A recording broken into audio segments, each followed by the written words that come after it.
Assalamualaikum warahmatullahi wabarakatuh.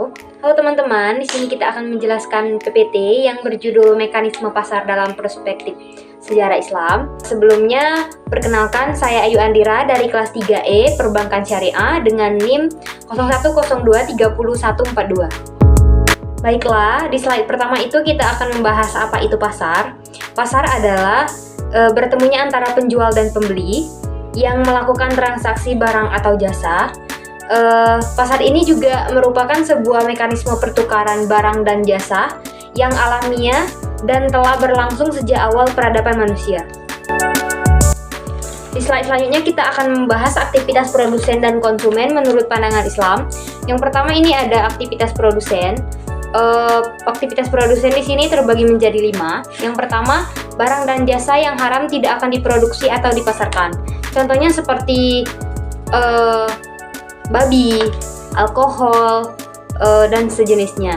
Terus yang kedua, produksi barang yang bersifat kebutuhan sekunder dan tersier disesuaikan dengan kebutuhan dasar. Yang ketiga ada produsen hendaklah tetap melakukan kontrol atau mempertimbangkan sepenuhnya terhadap permintaan pasar itu sendiri. Terus yang selanjutnya ada dalam proses produksi dan pemasaran harus mempertimbangkan aspek ekonomi. Yang selanjutnya ada tidak melakukan penimbunan barang dengan maksud untuk meraih keuntungan yang besar. Maksudnya di sini harga produk menentukan harga yang kompetitif dan menguntungkan. Seperti kita akan melakukan promosi, distribusi, dan supaya meningkatkan pendapatan pendapatan penjual. Terus yang selanjutnya ada aktivitas konsumen. Di sini akan membahas yang pertama itu ada permintaan, pemenuhan kebutuhan terhadap pasar hanya sebatas barang yang penggunanya tidak dilarang oleh syariat Islam. Ini tuh mencakup berbagai sektor seperti makanan, minuman, kosmetik, dan farmasi yang bersifat halal dan memastikan kepatuhan terhadap hukum Islam dengan meningkatkan kesadaran konsumen akan pentingnya kehalalan suatu produk tersebut. Terus yang kedua ada cara hidup tidak boros dan kebutuhan terhadap barang konsumsi terlebih dahulu. Di sini akan yang pertama itu seperti contoh membuat anggaran, terus pisahkan kebutuhan dan keinginan kita, terus hemat dalam pengeluaran sehari-hari, menabung secara rutin. Terus yang selanjutnya ada evaluasi tentang pengeluaran yang telah kita pengalaman-pengalaman yang sudah terjadi. Terus yang selanjutnya ada pemerataan pemenuhan terhadap kebutuhan.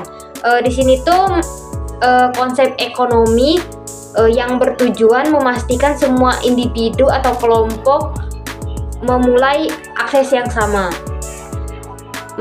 Seperti contoh meningkatkan kualitas hidup kita masing-masing. Yang selanjutnya ada konsumen tidak hanya mementingkan kebutuhan yang bersifat material semata atau tidak berpandangan hidup materialistik. Ini tuh mencakup beberapa hal. Yang pertama itu ada kebutuhan emosional dan sosial, nilai spiritual, pengalaman dan kualitas hidup. Misalnya yang terakhir ada kesadaran lingkungan.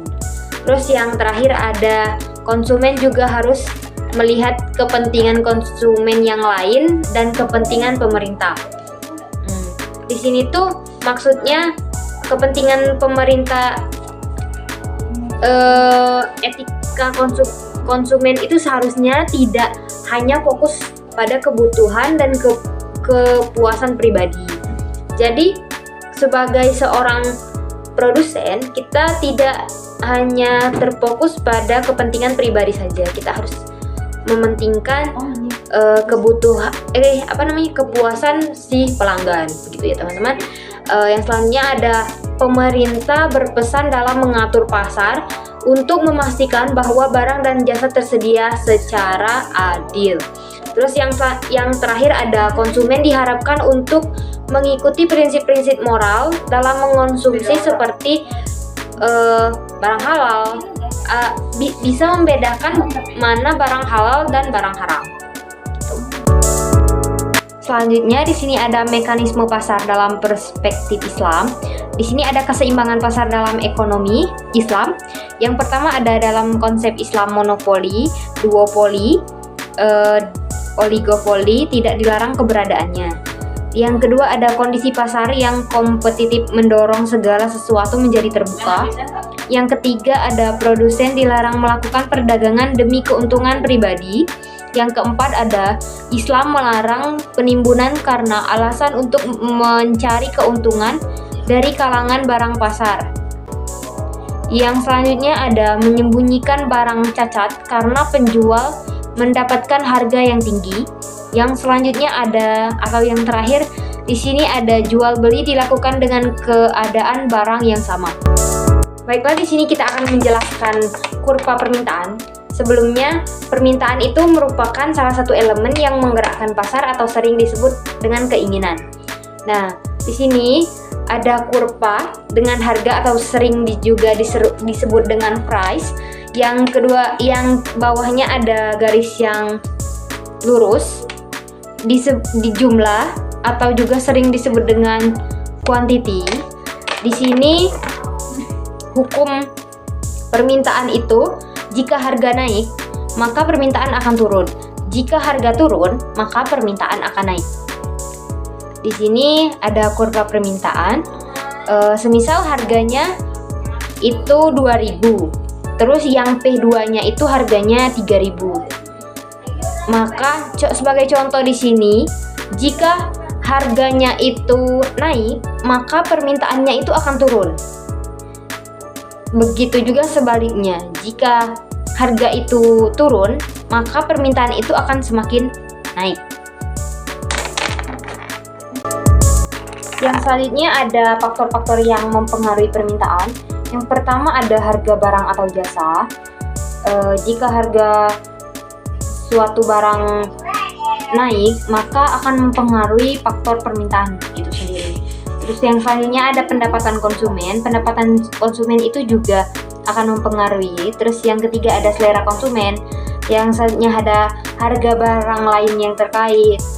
Ada ekspektasi atau harapan.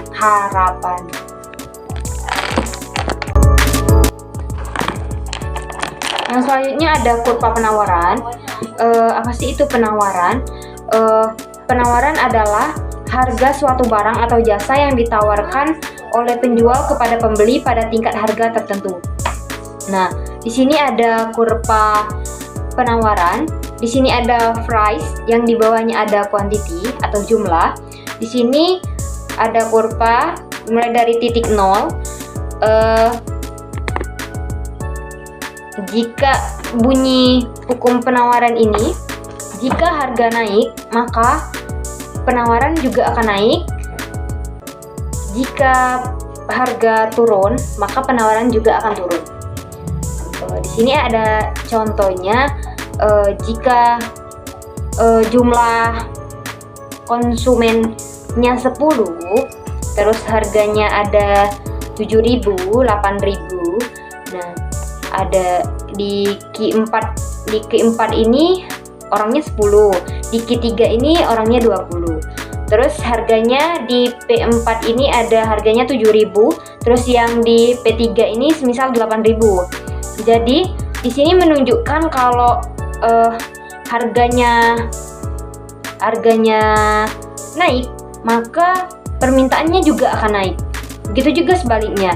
Jika harganya turun, permintaannya juga akan ikut turun. Makanya di sini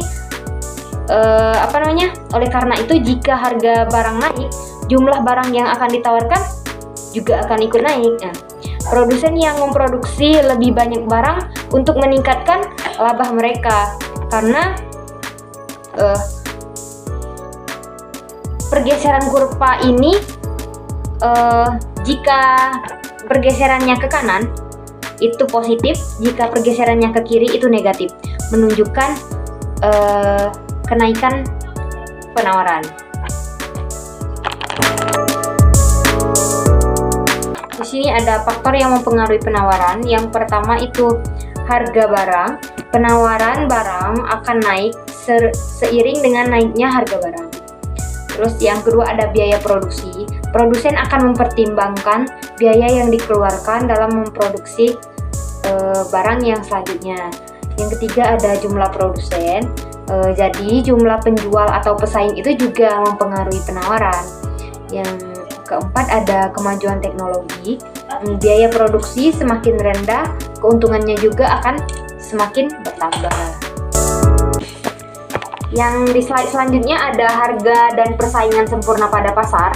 Menurut Abu Yusuf, masyarakat luas memahami bahwa harga suatu barang hanya ditentukan oleh jumlah penawarannya saja. Dengan kata lain, bila harga tersedia sedikit barang, maka harga akan mahal. Sebaliknya, jika tersedia banyak barang, maka harga akan turun.